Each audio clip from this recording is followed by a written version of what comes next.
Hello, in this video I want to show you how to connect iPEGA wireless controller with Android smartphone.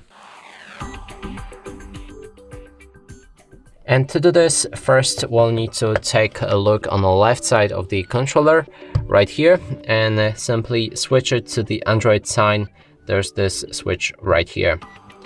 Then we can move on to the smartphone and we want to open our Wi-Fi settings.